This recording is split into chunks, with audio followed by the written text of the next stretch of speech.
Hola amigos, bienvenidos a su programa Los Cuentos del Tío Pepe, un programa dirigido y producido por este servidor, Leopoldo Martínez, número 4680 de productor independiente.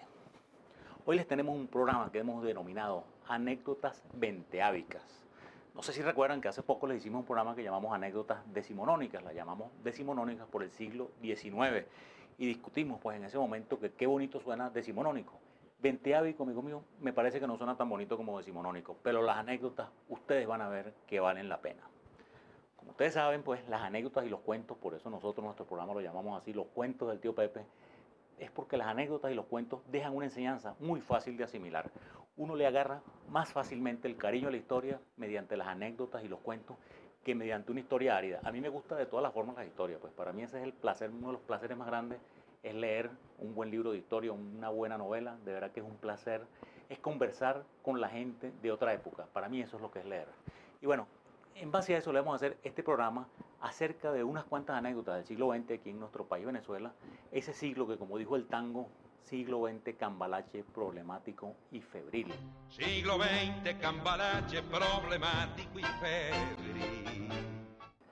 ¿Cómo nos agarra a los venezolanos del siglo XX? Fíjense que ya empieza ahí el problema, el cambalache y las cosas. El siglo XX para nosotros es realmente un cambalache. Justo en el año antes de empezar el siglo XX, cambia completamente la forma de gobernar al país. Llegan los andinos al poder. Llega Cipriano Castro, ese tachirense que llegó con sus hombres, con 60 hombres, comenzó una revolución que triunfó y llegó a Caracas. Y el siglo XX agarra a Caracas con los andinos en las calles, los chácharos, los hombres armados que a los caraqueños les parecían mal encarados, feos, barbudos, ese tipo de cosas, y hasta un poquitico más salvaje, pues el caraqueño como que era más citadino, más europeizado. Entonces así nos agarra el siglo XX. Con este presidente Cipriano Castro, que es súper anecdótico, y con él vamos a empezar varias de nuestras anécdotas. Cipriano Castro es un presidente, amigo mío, que le encantaba ser presidente, como a casi todos. O sea, pocos presidentes han sido presidentes contra su voluntad, o se han reducido el mandato, o han querido irse. La mayoría, cuando lleguen, amigo mío, se aferra a ese poder y no hay manera de que lo suelten. Pero bueno, Cipriano Castro era así y le encantaba una jaladera de mecate. Vamos a contarle dos jaladeras de mecate de Cipriano Castro, miren que son notables. Hay una de un individuo que le pedía un cargo y le pedía un cargo y le jalaba para que le diera un cargo. En una de esas, Cipriano Castro se pone bravísimo y le echa aquella insultada al tipo, y el tipo, ¿saben lo que le hizo? Tremenda jaladera, ¿verdad? Que tenía su arte, le dice, hasta en lo malcriado te pareces a Bolívar. Bueno, ya él se infló así como un pavo real, le encantó la jaladera. Hay otra muy divertida que se le atribuyen a Eduardo Calcaño, que está en Vida Anecdótica de Venezolano, que Eduardo Calcaño no estaba con el régimen. Y un individuo frente a otras personas, pues que lo podía dejar mal, le pregunta quiénes eran los hombres más importantes de Venezuela.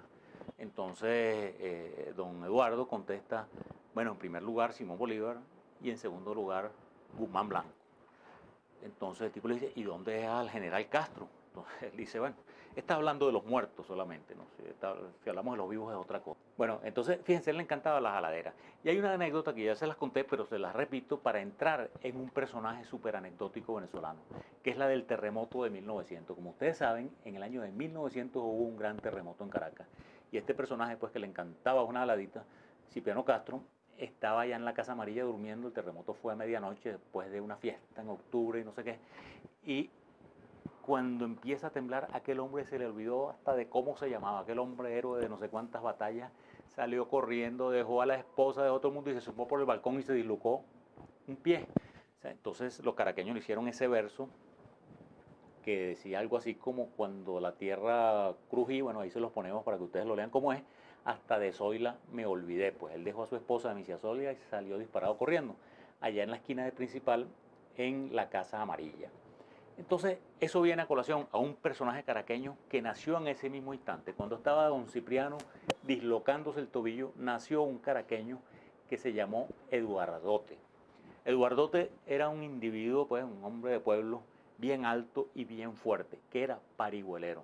Las parihuelas eran un medio de transporte en esa época, un medio de llevar cosas, o sea, eran como, imagínense ustedes, como unas camillas de alguna manera, pero que tenían también aquí unas bandas. Los hombres que las llevaban eran muy fuertes, ¿no? Entonces entre dos o a veces entre más colocaban cosas y las llevaban.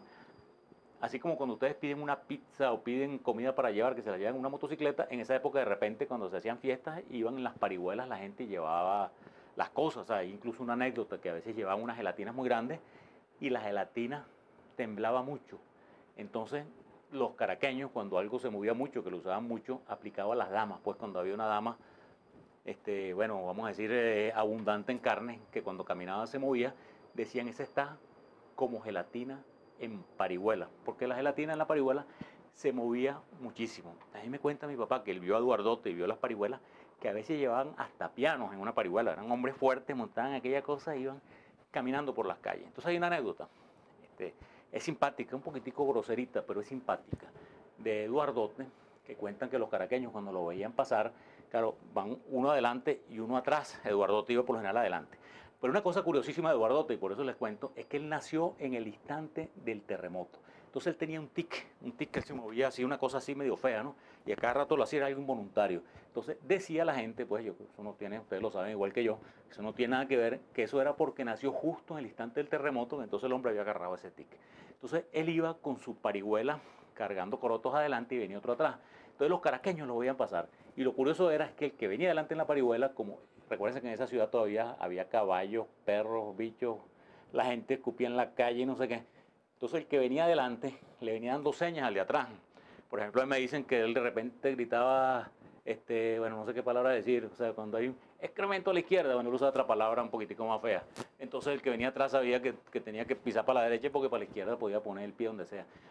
O de repente decía, gargajo a la derecha, entonces el tipo sabía que tenía que desviarse para no sé dónde.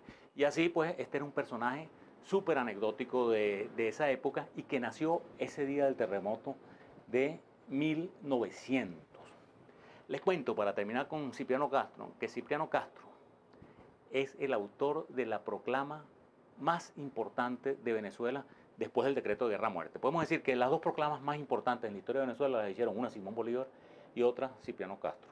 Como les repito, el decreto de guerra-muerte, que ustedes se lo deben saber de memoria, pues aquello de españoles y canarios contad con la muerte, aun siendo indiferentes. Cipriano Castro, ustedes saben que él nos metió en un berenjenal que salimos de chiripa, salimos gracias a la intervención del imperio, pues gracias a la intervención de Estados Unidos, porque si no Venezuela a lo mejor se disuelve, la invaden entre ingleses y alemanes. Entonces él sacó esa proclama que decía, la planta insolente del extranjero ha hollado el suelo sagrado de la patria. O sea, recuérdense esa proclama, la planta insolente del extranjero ha hollado el suelo sagrado de la patria.